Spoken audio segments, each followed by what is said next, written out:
Hey everybody, I hope you're having a great day. Steve Lynch here.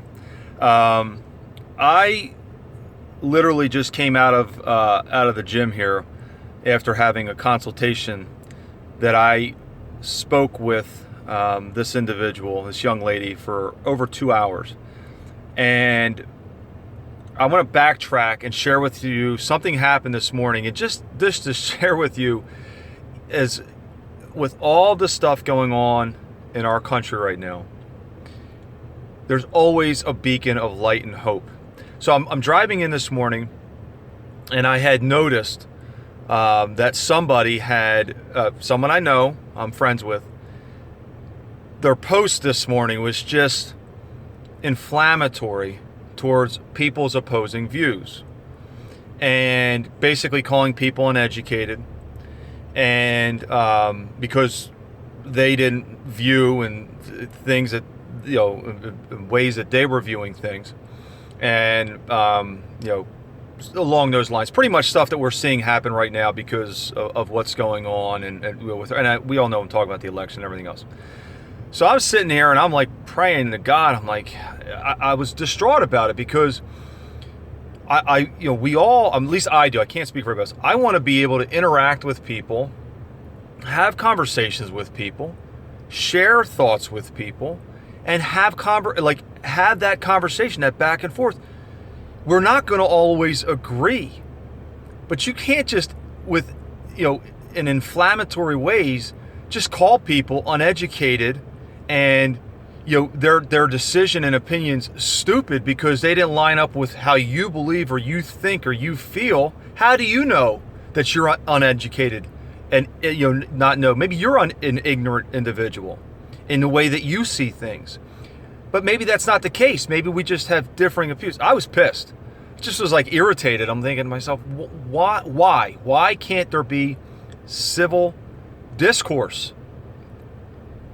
Then I get to sit down with this amazing 22-year-old young lady, and for 2 hours we had this unbelievable discussion. It was we weren't even talking about politics and life and faith and everything else. We were talking about, she came in for a fitness consultation, and it just blossomed.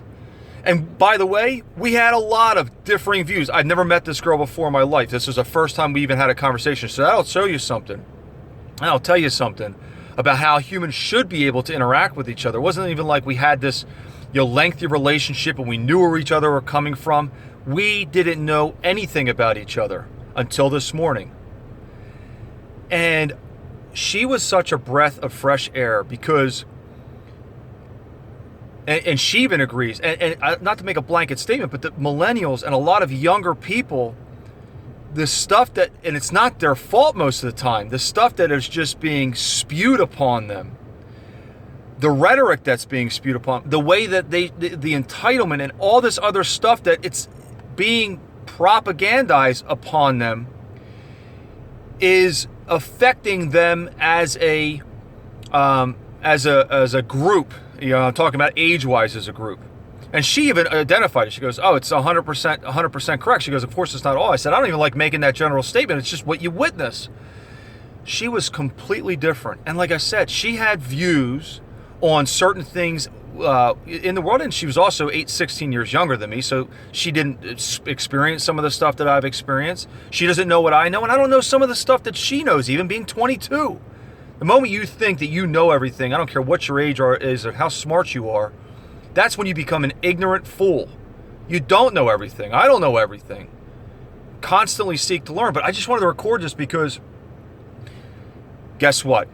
I know everybody thinks that has a specific view of what's going on and what happened a few days ago, that the sky is falling and the world is over. Well, guess what? It's not. The sky hasn't fallen. The world's not over. And humanity has great opportunity and great hope, not because of somebody that's elected into office, but because of how we can choose to be with each other. Look, if you're somebody that's just going to disregard another person because of what they think, without understanding or maybe finding out why they are thinking it, then you are ignorant.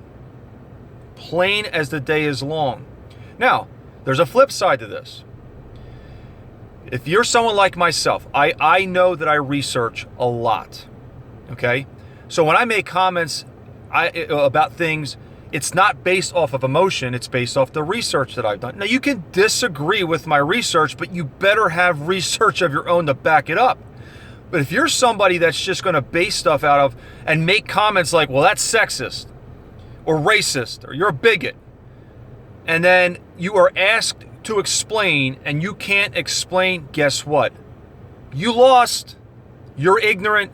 You have no background and you have no research to back up what you're saying. You're not an intellectual. You're part of the problem. You are not part of the solution. Get it through all your heads, as I get it through my head. We're not going to see eye to eye on everything. And many times people that we know and care about are going to have differing opinions and views than you. So what? Because of their differing views, does that now negate a friendship that you may have? A relationship that you may have with that individual? If that's the case, guess what? You never had a relationship. You never had a friendship. And if you're the one that's causing that separation, it's your fault. Take ownership. We got to take ownership of our lives. And we have to try to understand where people are coming from and not try to browbeat them with, I love the sermon I heard a long time ago. It's easier to make a point than it is to make a difference. So if you just want to spew off your points, or you want to get on social media and you just want to blast your points and not want interaction, and then if you're not willing to take that interaction and get that feedback from another person and listen to what they have to say, if they're an educated person and they've done their own research, then get involved in a conversation, have civil discourse, and guess what? We all grow from it. You may say something to me that causes me to think, well, wait, I've done research on this, but maybe there's something more to it. When's the last time I did any research into it? Is there something new that has come about? Has there been an evolutionary process in this specific topic that I maybe don't even know? But if you're just going to shut things down, you're part of the problem. You are not part of the solution. I hope this was informative. I got my spirits lifted. Starting off this morning, I was like just irritated and pissed off. I literally walked out to my car to record this because this young lady was such an inspiration to talk to realize, and by the way, we shouldn't generalize. She was a perfect example for me that a certain age group is not all based a specific way. Not that I thought that, but it was just, again, refreshing. So let's interact with people. Social media is great, but sometimes we've got to put our phones down and talk to other individuals, hear what they have to say, and guess what? Just because you're hearing what they have to say doesn't mean you have to agree with them, and it doesn't mean that the person speaking should be trying to make you agree with them. Don't just try to make a point, try to make a difference in people's lives. Have a great day.